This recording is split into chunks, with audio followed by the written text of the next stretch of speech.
welcome again on another installment of The Sages, where we interact with luminaries from across the continent and even beyond, tapping into their wealth of knowledge, of wisdom, and of experience, of course. And today, we're going to be continuing on that trajectory. We've had some interactions, and today we have someone from a different part of Africa. I'll be introducing my guest shortly, but he is a Kenyan lawyer, intellectual, reform activist.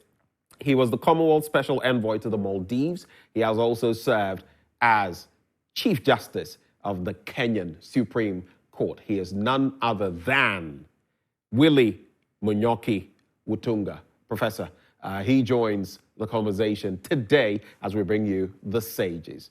Professor Mutunga, thank you so much for joining the conversation with us on The Sages. Thank you. All right. So it's good to have you join the conversation. I'd just like to start off. From this part of the world, many people will remember those issues, developments in Kenya from 2010, around which there was the Supreme Court ruling, among others. But to start off the conversation, they'd like to get to know you better. I'm sure if we mentioned Professor Mutunga, some would ask, who is that? Who are you, Willy Mutunga? Well, as I said, a Kenyan. You also said that I'm a lawyer and intellectual.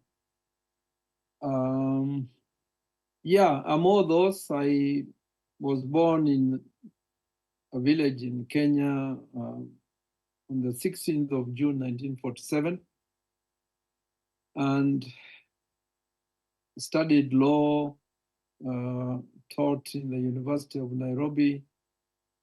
I lost that job when I was detained for 16 months, and when I got out, I joined the human rights movement, also what they call the second liberation, when we struggled against the Kanu Moi dictatorship, of the 60s, 70s, and 80s. Then I did work for the Ford Foundation for a while before becoming Chief Justice and President of the Supreme Court of Kenya in 2011. I retired in 2016 and joined Kabarak University as an adjunct professor. And so, yes, that's me. As far as law is concerned, you can tell us a bit of your background and how you even ended up in the space. You mean you mean which space? The law? Studying law. What made you want to read law? Oh, it's I was doing my A levels from 66 to 67, and Kenya was just our independence was just 3 years old, and everybody said that there weren't many African lawyers. Everybody said that there will be many jobs for lawyers because the British were leaving, which was a lie because the British have never left this country.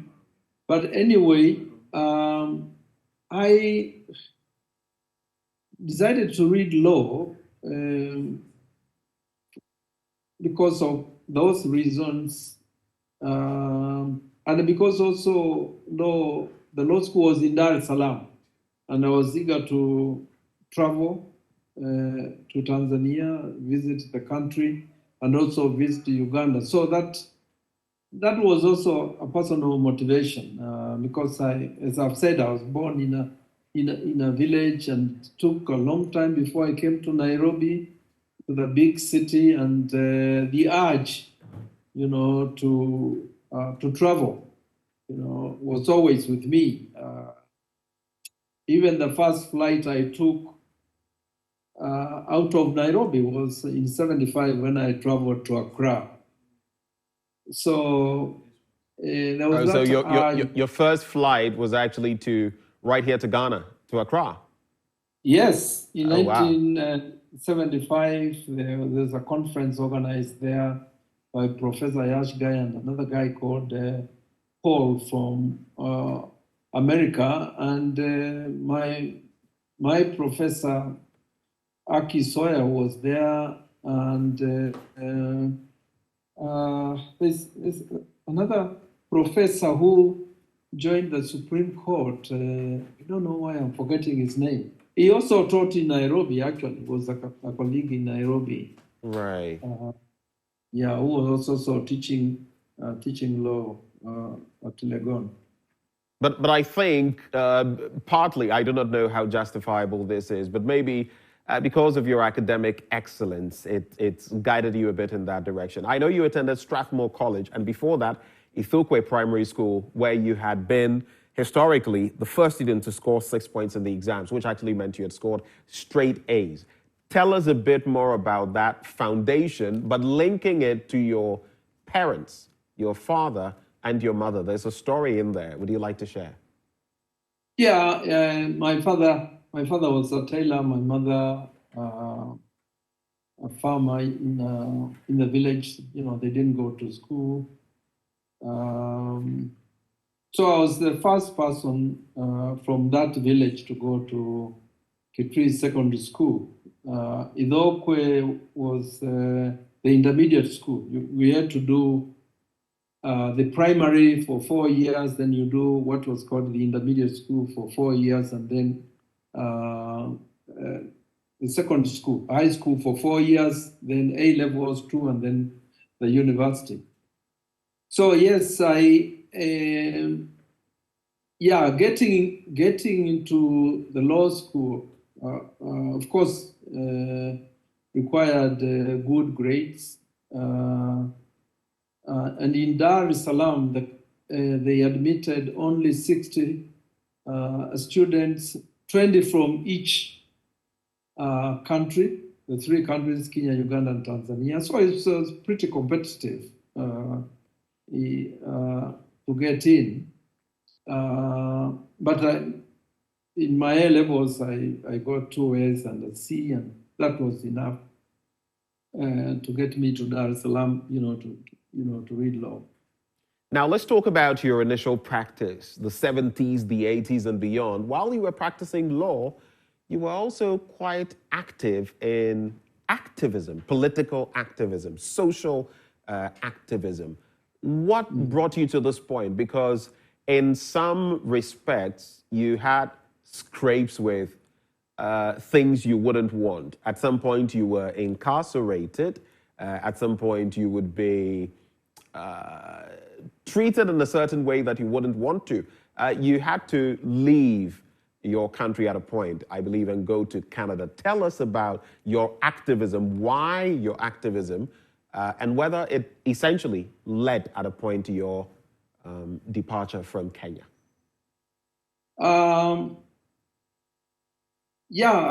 I studied law, and as many people know, University of Dar es Salaam was a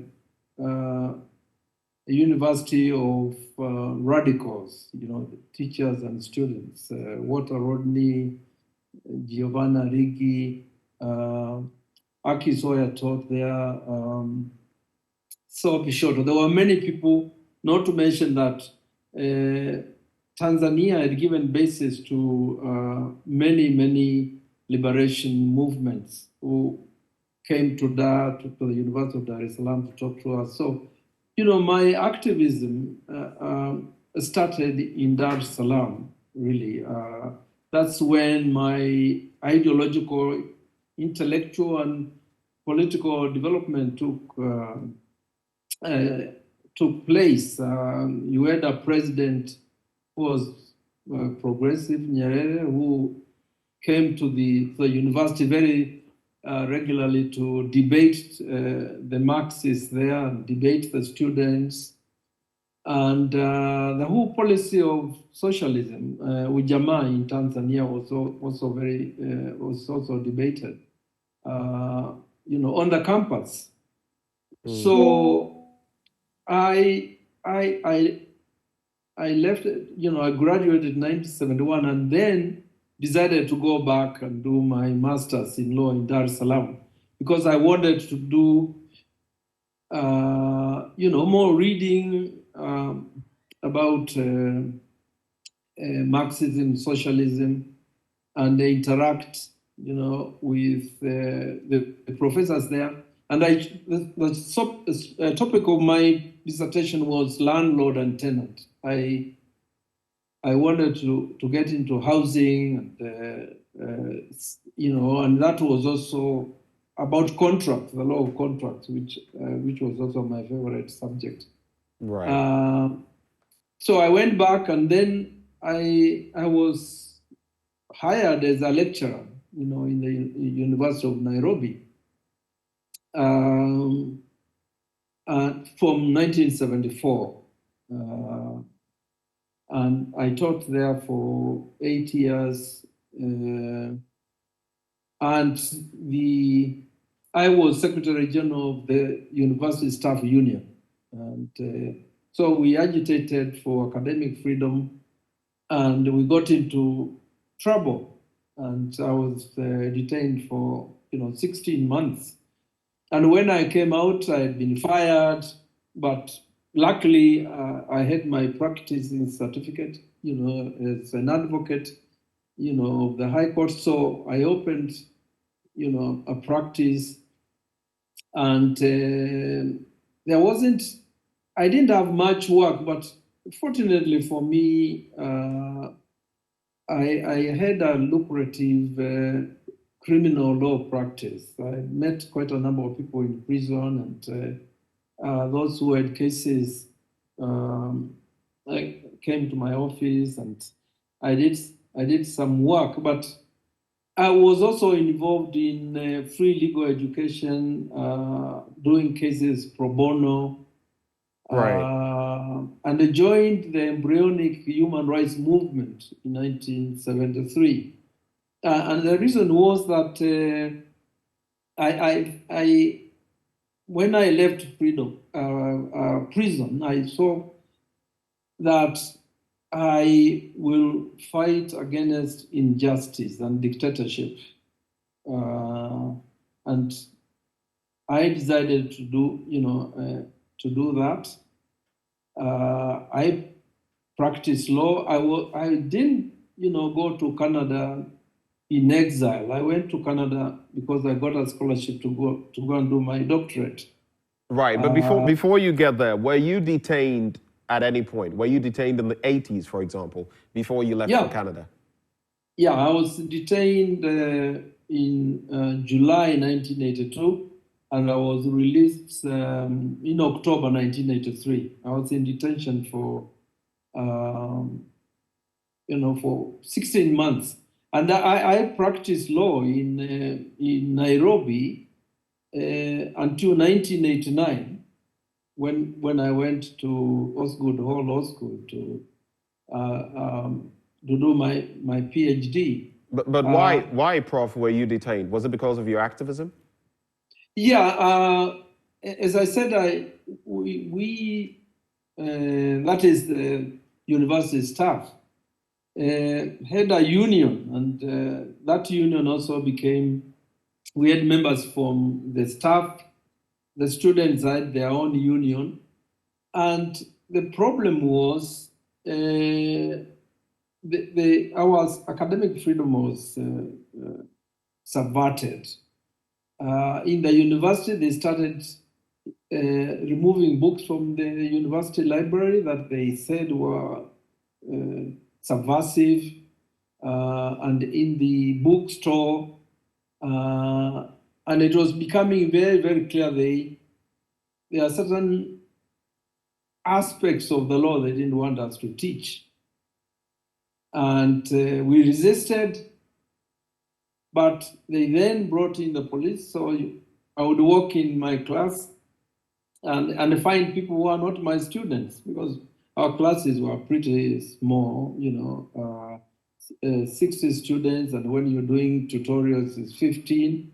So you got to know your students, their names. So you find these fellows, they were policemen.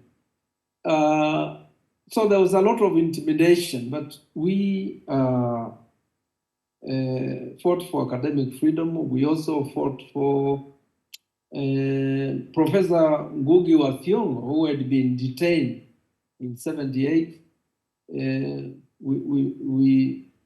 had a campaign to have him resume his duties at the university, and that, of course, the regime and the administration in the university, right, didn't like Ngugi. So I was the Secretary General, and the whole leadership of the union was arrested, and detained. And these were detentions without trial. So there was a specific legislation which was repealed in 1987. That basically stated that the government could decide when you would become a threat to national security, and they'll lock you up, and you then meet a tribunal every 6 months to review your case and so forth. So yes, and they didn't like my teaching approach. The DA teaching approach was that you teach law within its historical and socio-economic context, and that meant that we had to criticize legal principles, and there was always a tension between what I would call the conservative lawyers and the moderates and the radicals. So even among our fellow colleagues, we were not particularly liked. So there was all those forces. There were forces that led to our detentions, and but it was activism in the sense that we were fighting for academic freedom, which is very, very important in any university, not just for us, but for the students.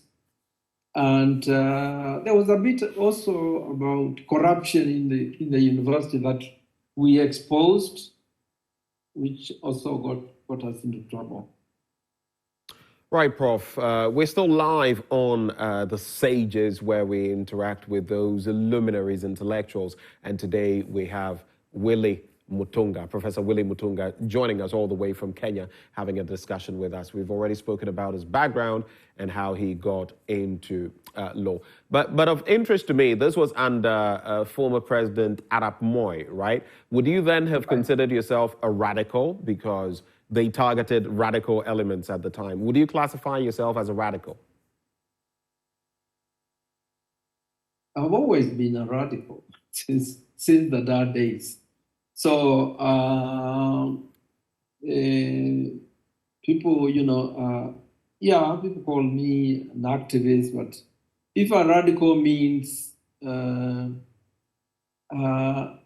somebody who has an ideology, a political position, somebody who is critical of the status quo on the globe, the status quo, in our own country, somebody who talks about what should be done, what is social transformation within their disciplines, whether you're teaching or you're practicing, and somebody who is a member of movements that are, calling for change. So I've been all those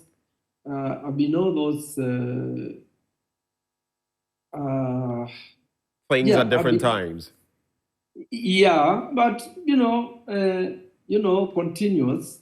Even in the judiciary, when I was Chief Justice, I was looking at the Constitution, and I joined the judiciary when our 2010 Constitution was promulgated. So I was the first Chief Justice after that constitution. It's as progressive as the Ghanaian constitution of 1992. Right. And so I looked at, in my writing, and some judgments where I dissented and where I concurred, I looked at the constitution from an activist lens also. That constitutions, transformative constitutions, give sides of struggle, okay? Because they say people are sovereign, so public interest litigation becomes important.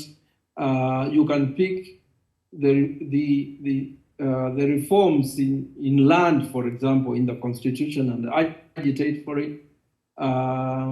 You can take chapter 12, for example, which will give you a chance to mobilize people against,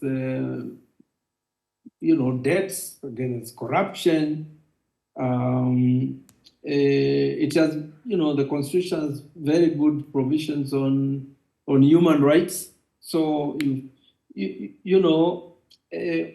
when in the judiciary, I got the opportunity to, pronounce myself on a lot of those issues. I did, and while on the bench, I wrote. The first article I wrote was about judicial address and the address, because I was saying the new constitution was decolonizing. It was a patriotic one. So the whole issue of wearing colonial dresses and wigs, right?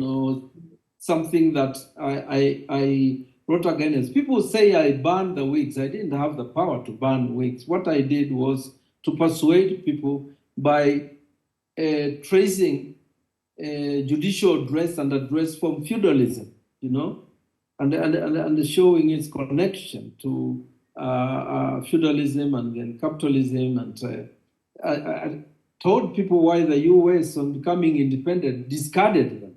Right, and you're taking the wind out of my sail a bit, because I had wanted us to start from the very start with how you got onto the Supreme Court, but you've already started talking about it. I'd just like to find out, since you've made that point, did you feel using the wig and all of that, it was an expression of the vestiges of colonialism, the remnants of colonialism, that having to go to an African court and donning a wig and some of these other things, these were antiquated remnants we could do away with? Was that the position?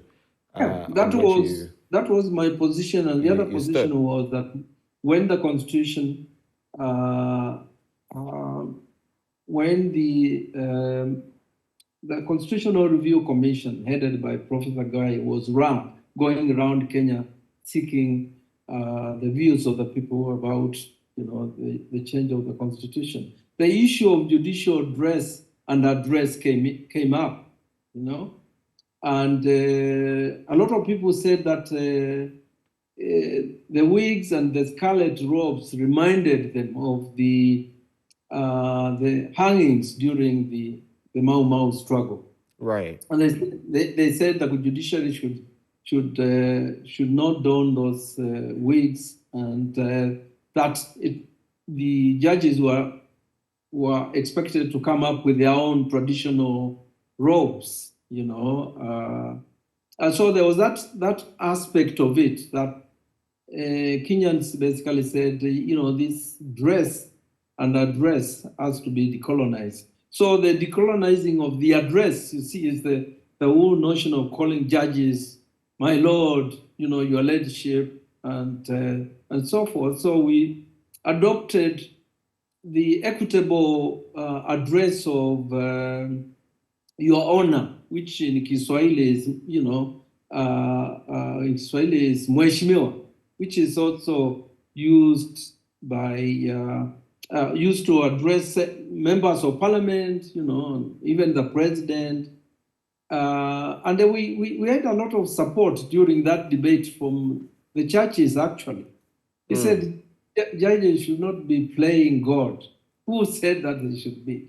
They should be called, your lordship. And the language also, my lord, my prayer this morning Okay, it's very feudal because under feudalism, you find the lord of the manor is knighted, so he's obviously a lord, right? Right. And he is also a bishop, so and runs the church. So when you go to the court, during feudalism, you meet this guy who's definitely, a lord, and when you go there, you're seeking prayers.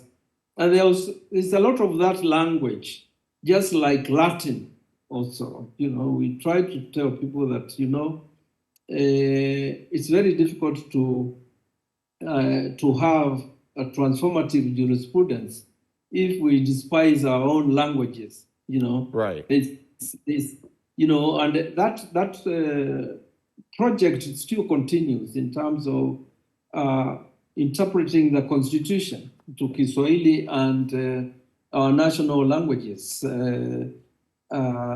because it will be very difficult for people just to say they can participate in judicial proceedings if it's all in these imperial languages. Now tell me, what would you say has been your impacts, especially throughout your legal enterprise, but especially when you were Supreme Court Justice? Now, interestingly, in 2014, there was that case that came to the Supreme Court, and you had to rule on it, a decider, and you went one way. It was something in which you couldn't please everybody, but you had to give a ruling. Tell us about that. How difficult was it to navigate those waters, those choppy waters? Yeah, that was 2013. When Raila Odinga filed a petition, challenging the election of President Uhuru Kenyatta and the current president, who was deputy president. Right. And the Constitution gives the Supreme Court 14 days to hear that matter. And it's a very tricky situation because you have a president who was, and this was Kibaki, who was ceased to be president, and then there is an election. Kibaki. So, Mwai Kibaki. And then you have the president-elect, who is Uhuru Kenyatta, and you have to decide, within 14 days.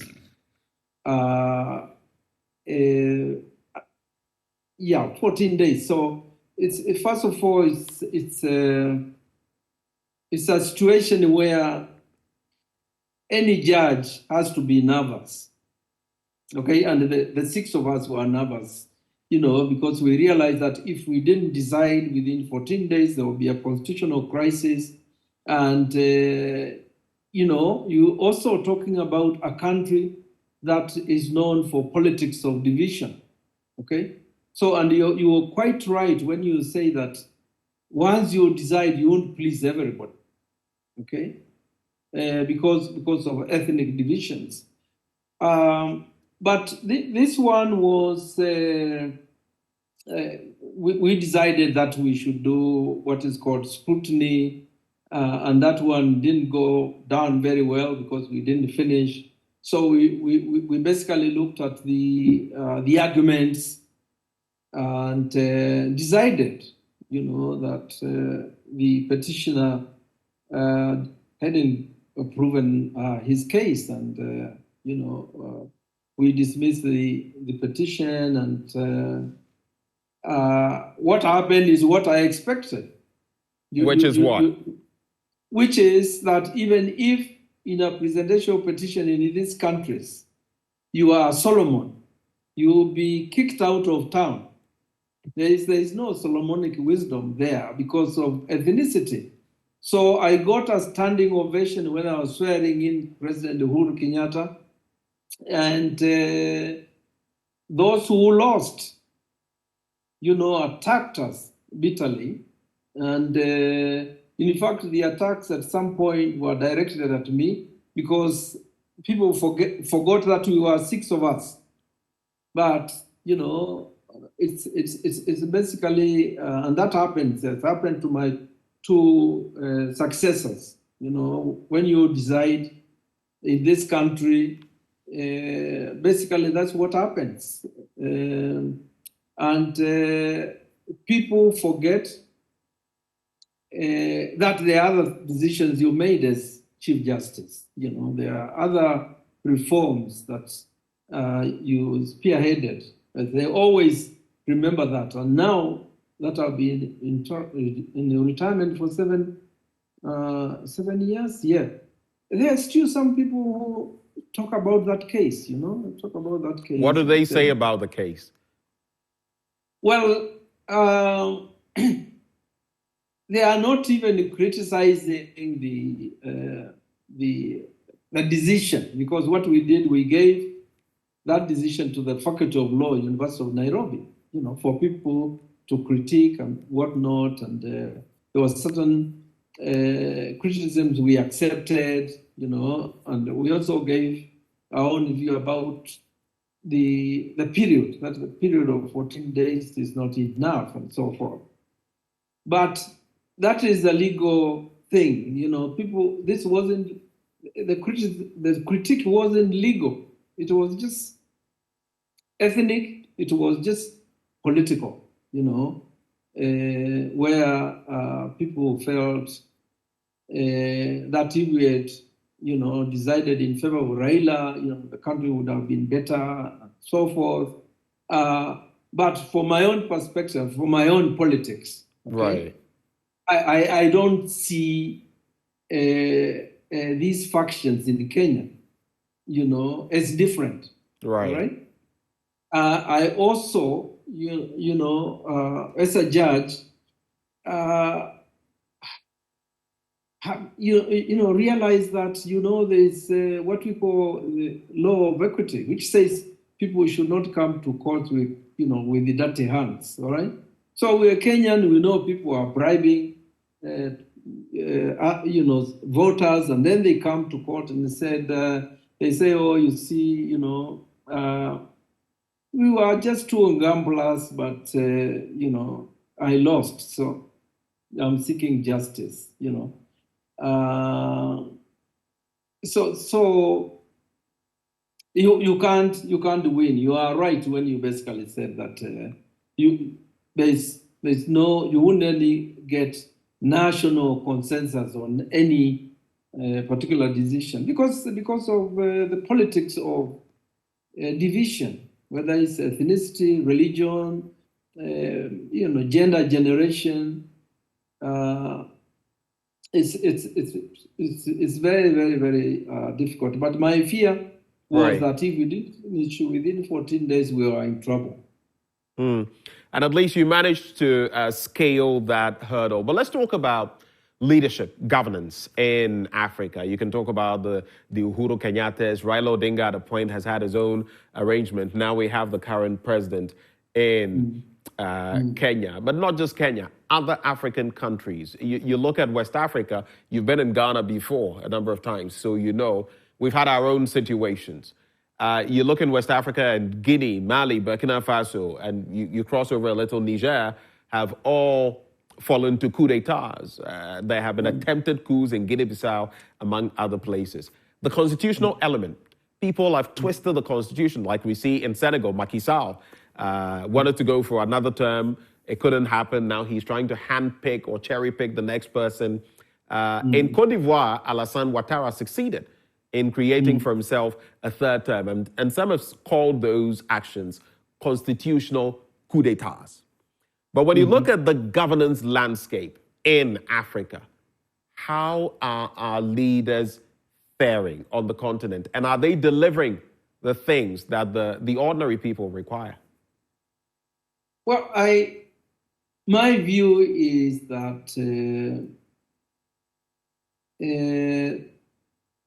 the leadership of Africa is, it's not something we can glorify, okay? There was a time when at least you can look around Africa and see Gaddafi, see Nkrumah, Nyerere, Sankara, Mandela, but these days it seems that if you bring all the African leaders together, what you have are people who have no notion about African interests. Okay, they don't even talk anymore about African unity. They're all enslaved, by foreign interests, whether it's from the East or from, the West. And it's very, very, very clear if I look at my own country, okay? Although we have a progressive constitution, the president is a dictator, doesn't Are you referring to the current president? Yeah, even the others. I mean, what we have had in Kenya since independence is a dictatorship. It's a kind of dictatorship, right? The players change. But when you look at what they stand for, all right? Mm-hmm. But, they have no notion of national interest. They don't even pretend, to promote national unity. The whole African leadership is what? Just corrupt people, people who are stealing from, citizens, without a doubt. People who take instructions from, foreigners. And it's becoming very clear that even some of those coups or this idea of somebody wanting to stay in office, those who want to be life presidents, those who rig elections, people like Museveni, for example, he's been there for 37 years. He goes through a democratic process, but we are not idiots. We see what it is monetization, intimidation, and the divisions, and the dictators stay on, right? And that's a point. That's why the crisis in Africa is a crisis of alternative political leadership. That's what is required. But you talk about the alternative. One, are African leaders then, are you saying they are wildly greedy, too greedy to serve the people? And what would the alternative leadership be? For me, my vision of alternative leadership has two components, right? Two components.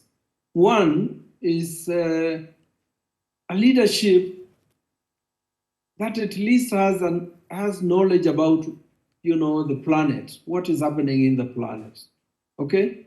A leadership that, and your former president, Nkrumah, wrote a lot about that, actually, even after he was, I've read his books and reflections he had.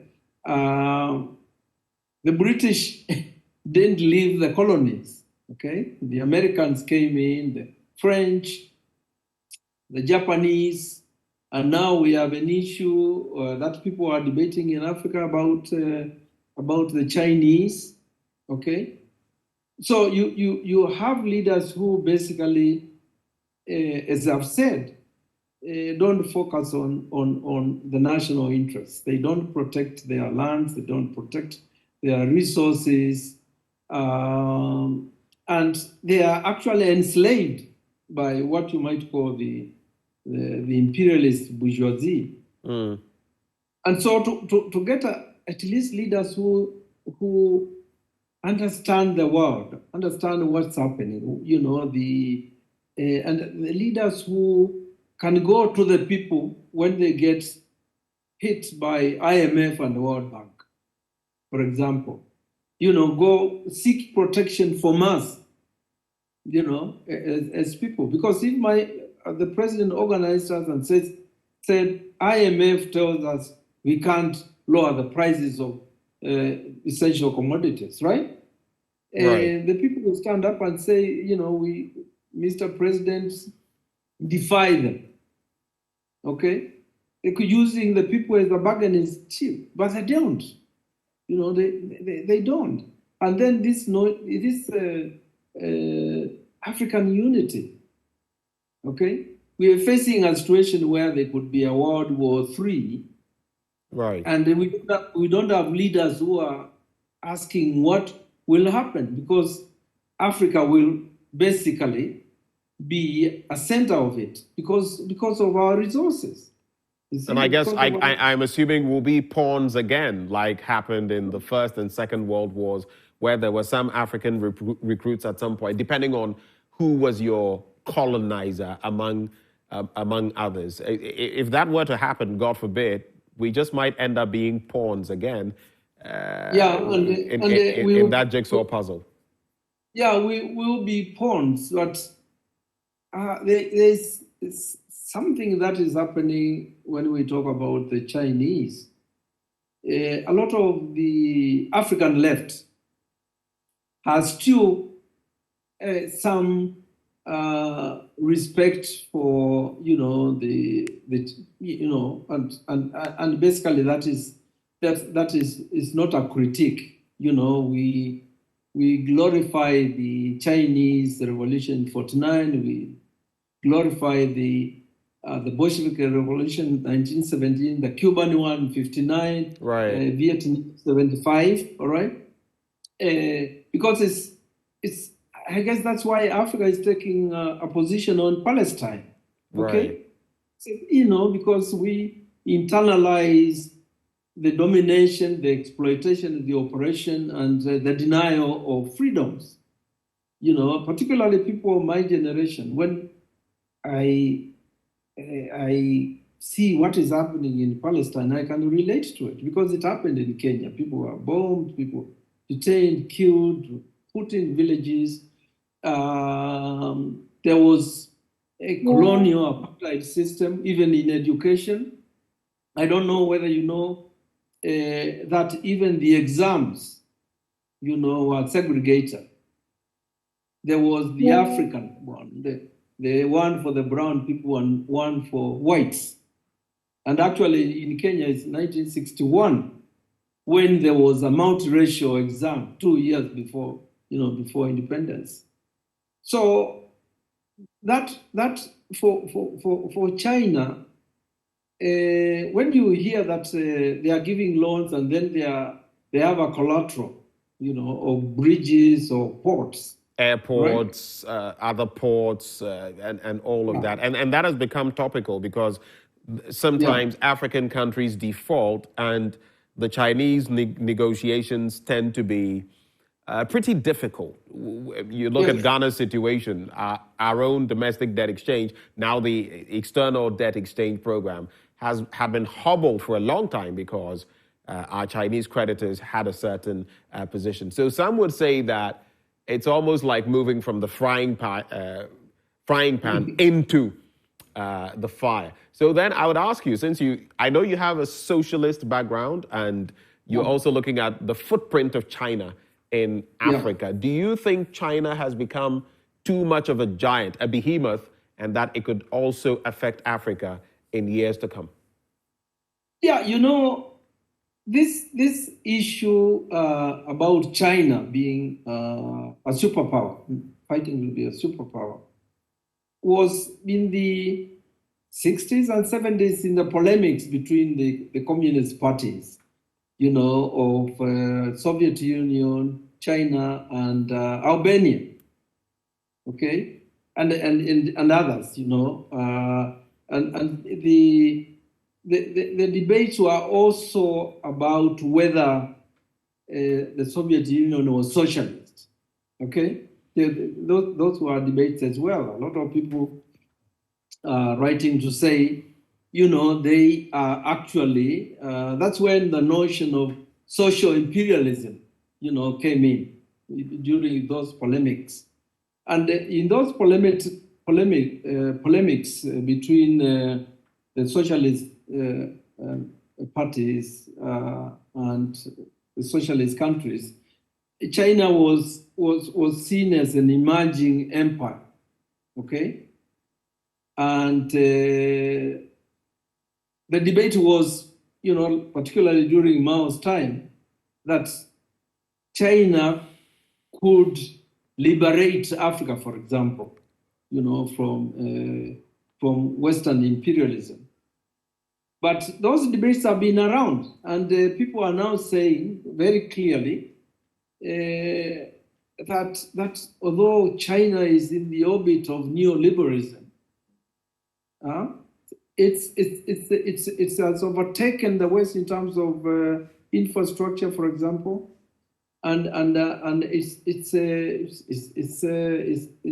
it's emerging, as a competitor, and this is why the debate is important, because you can't rely on one imperialism to liberate you from another.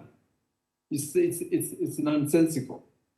And so I think that we as Africans, we have to dogmatically debate that issue. And it has been debated. There are books on China-African relations. There's one, in fact, edited by your compatriot, the professor called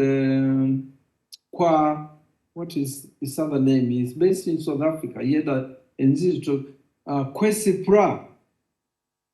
He's written a book on China-Africa relations. There's another book published on African-China relations. There's been that, debate on what China is going to be. And in this country, we have a communist party, of Kenya, and their narrative is China will liberate us from the West. But is that what you know to be the reality? I know at some point, I think last year, Kenyans, there was this mall where a Chinese, set up, and their prices seemed to be very low, and there was chaos, and at a point they had to be shut down because people felt they were going beneath the prices that Kenyans would sell at, and that it was going to affect the economy. You look at countries like Zambia, many other African countries where China has a footprint, and some activities of the Chinese. I'm not trying to denigrate them or paint them black, but people keep asking the question that we have dealt with the West and we know of what the result was. Now we're dealing with China, and in some places even Russia. How can we even trust them? And by signing all of these contracts, are we not just opening ourselves to future chaos where basically our resources can be snatched away from us? Now, China is doing so much in the electronic vehicle sector because some of the components right here in Africa, large swathes of those resources, land, are owned by them. If we're not careful, we could get to the point where we claim we're in Africa, but we own absolutely nothing. How cautious should we be with all these powers? I think it's a great point. We've got to be, soon we'll be talking about imperialism of the West and of the East. That's going to happen, and it's already here. And so we can't have a leadership that doesn't seem to care about the possible consequences you mentioned of one day waking up and you are told you have no land. This is not your country. Get off. I tell that story all the time, but people think it's a joke. But I think that we should be very conscious of our own interests. Defend the African resources. Have that unity that somebody like Gaddafi was, talking about African currency, African parliament, and avoid these divisions that we see in Africa. That's the only way we will survive. That's the only way Africa is going to survive when the entire continent can stand up to foreign interests, and they stand up united, as Africa. And especially as you talk about united as a continent, you started talking about Muammar Gaddafi. Yes, there was his good side, there was his bad side, but the likes of Julius Nyerere, the likes of Kwame Nkrumah, the likes of Anta Diop, among others, will always come to mind. The question, though, you look at the Nkrumahs and the Haile Selassies and their idea or ideals for a united Africa. We have the AU now. Is it serving any purpose, or is it just a toothless bulldog, an appendage that we have to do away with? What do you think? No, I think you have described the AU very well, an appendage and a bulldog. So toothless bulldog, right? That's what do they stand for? What even on issues like Palestine, okay, South Africa files this case, and you see the support was lukewarm, all right? So people like Gaddafi, Nkrumah, Anta Diop, Sankara, Amilcar Cabral, they are turning in their graves, because this is something that they saw very, very, very clearly. Nkrumah was articulate about it. Nyerere had this view that, the regional blocks should happen, but at some point he basically agreed with Nkrumah, about it. Nkrumah even talked about DRC, you remember, DRC, because of the DRC's minerals, resources, and so forth. I mean, the country is being, raped. There's genocide there, and Africa can't even stop it. So it's again the crisis of leadership, and I think people have started talking about people-to-people Pan-Africanism, which was the beginning of it anyway. But that's something that the youth of Africa will have, your generation will have to build solidarities across the country and basically have a proper understanding of this truism that right. Africans don't own Africa. That's the basic truth. Because with these debts, with the military bases all over the place, okay, we are going through a period of, people call it recolonization. I don't call it recolonization because there wasn't an end to colonization. And Nkrumah spoke about neocolonialism, and some say that is exactly where we find ourselves now. And just to cap off on this point of leadership, we also know, 2007, 2008, we have the Kenyan crisis. Other countries, even supposed to be the bastions of democracy, have also had their crises of democracy and all that. But from where you sit, there's an interesting question about democracy and its practice. Some ask whether democracy is fit for purpose for Africa, or whether we need other systems like those adopted by the Lee Kuan Yews in developing Singapore over 3 decades, whether we need that continuity. Because even then, you've had, like you said, the Yoweri Museveni's have been in power for what? Close to 4 decades. What do they have to show? What do you think? What do you think about that question? I think that any African leadership that is going to deal with the issues we are discussing, all right, has to take a position, on foreign interests. Okay, that will be, and in class terms, that's when you say, that leadership has to be anti-imperialist and also anti-comprador, meaning you are mobilizing people against not only the local enemies, but national enemies, but the foreign, because they are connected, okay? And of course, that is easily said than done, but I think that's how people, just like Nkrumah and others, Kenyatta and others were mobilizing against colonialism. They were saying it as it was. We want to be, these people stole our lands, so we must have our lands back. These Right. people are racist, and that was the discourse. You know, it's very, very clear to everybody that we were oppressed, we were colonized, resources, everything taken, and now we wanted to be, you know, to be free.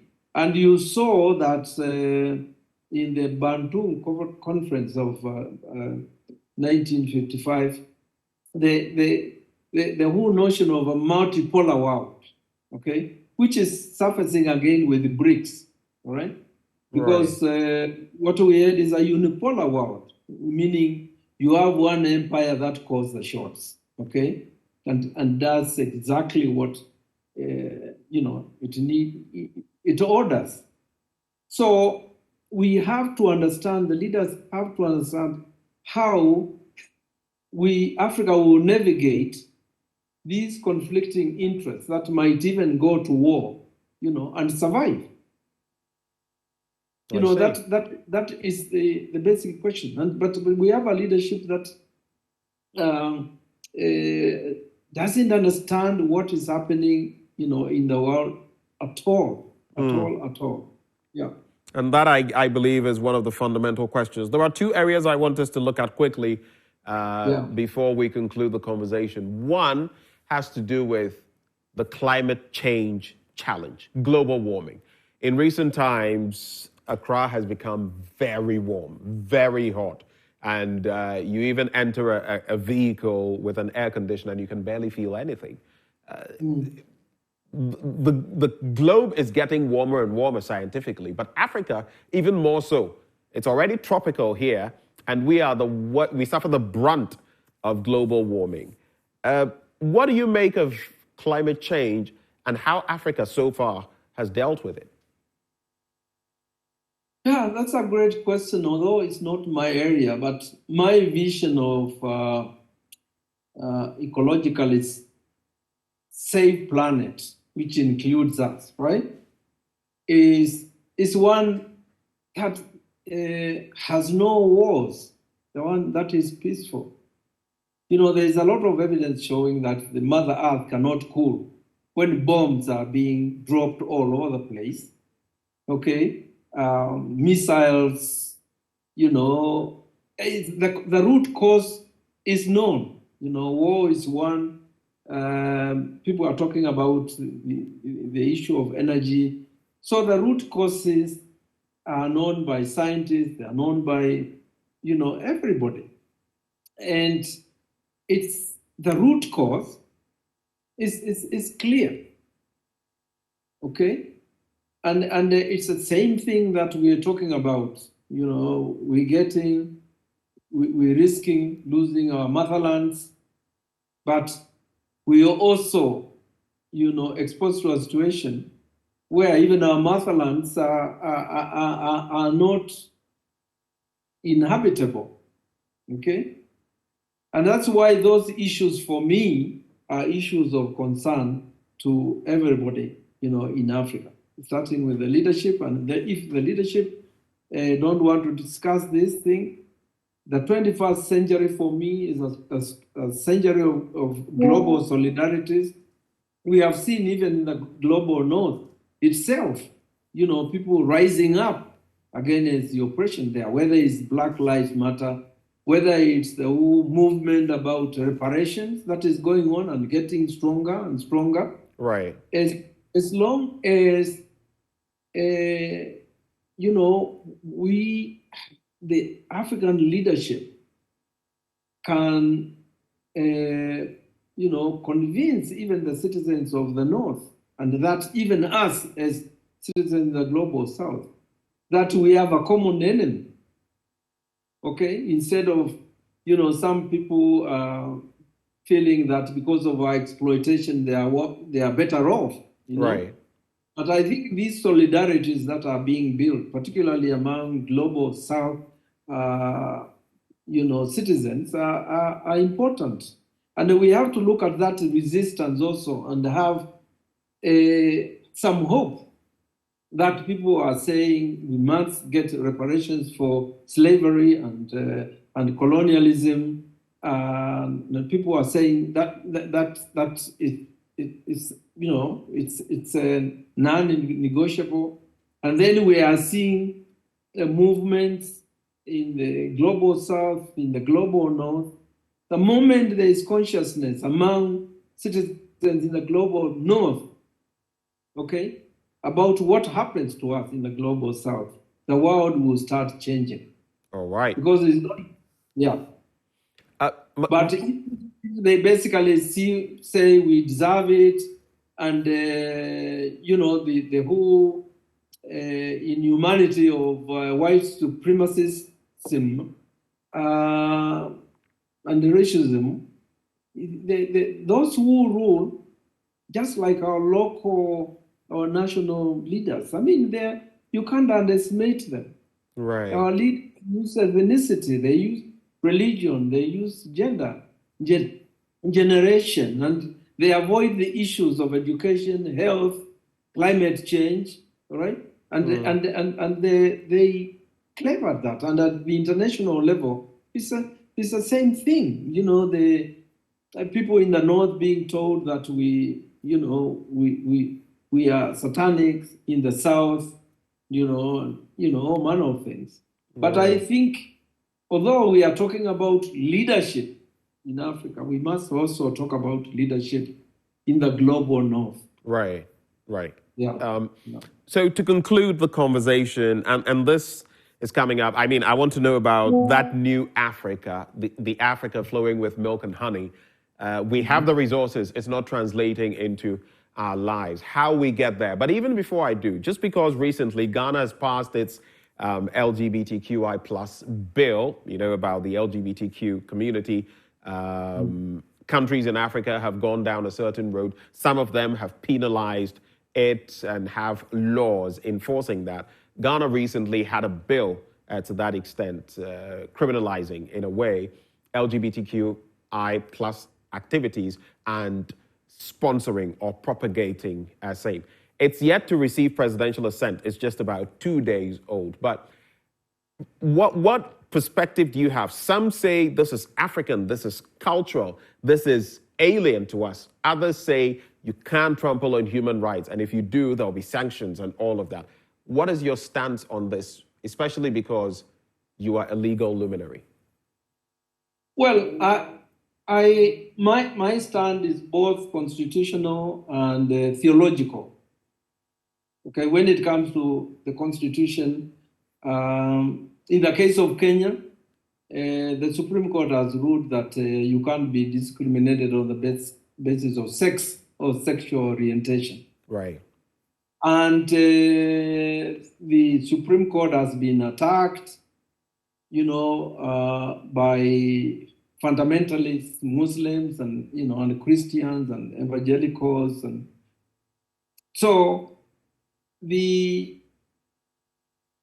my position is I've realized that if we just stick to the constitutional and the legal arguments, there's a problem. We've got, first of all, deal with the theological arguments as well, where and we have theologians on our side, like Desmond Tutu. Right. Desmond Tutu, a blessed memory. Yes, he basically said his God is not homophobic.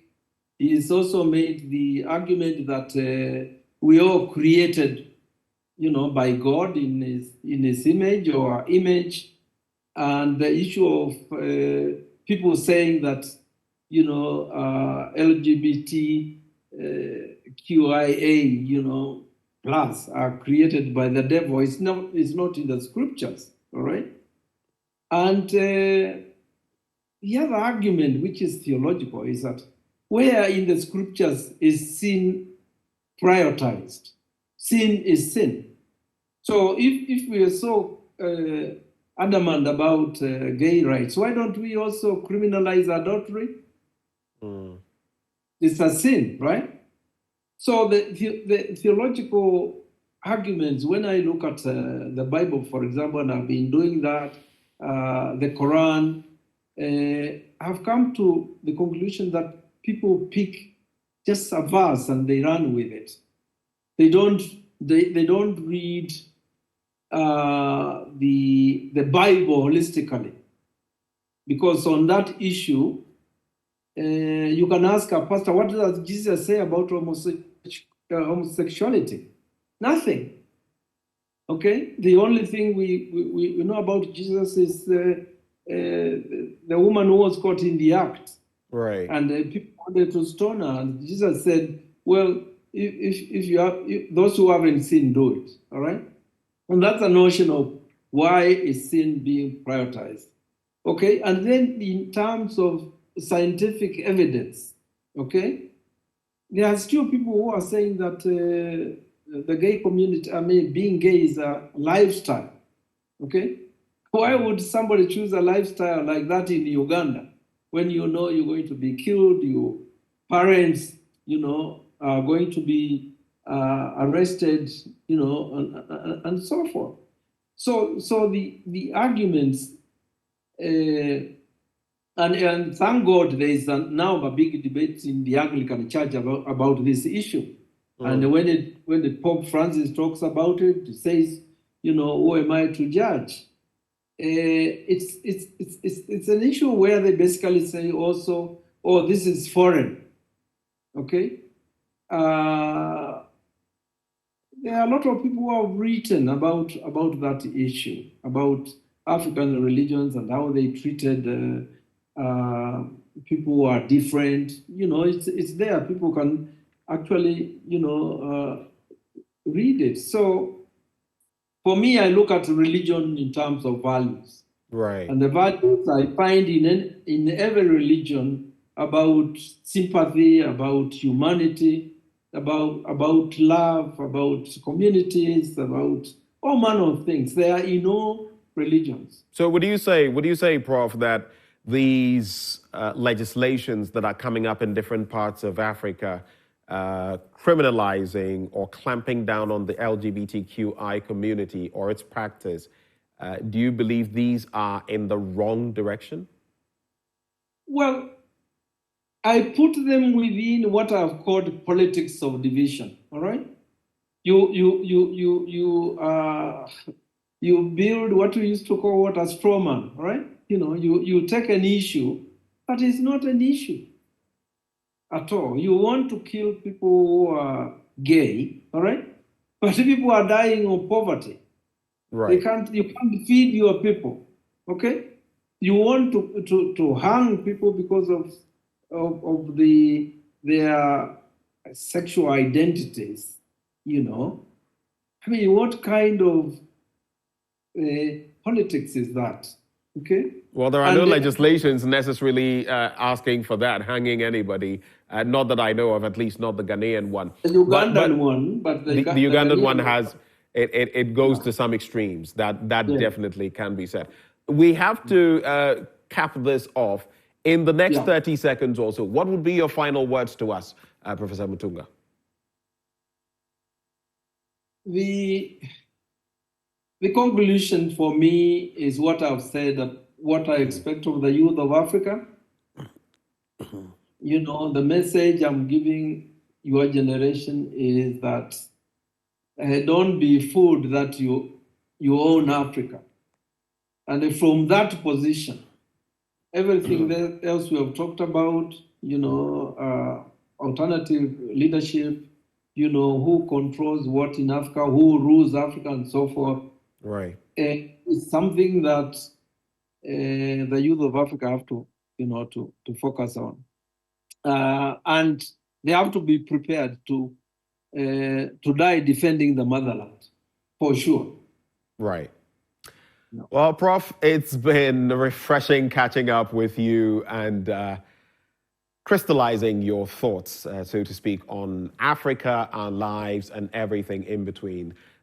We've spoken about governance, politics, leadership, LGBTQI, the vestiges of colonialism, and all of that. We're so grateful for your time, Professor Mutunga, and we wish you the very best. Thank you very much. And this has been our interaction today on The Sages with Professor Willy Mutunga. He is a Kenyan lawyer, reform activist.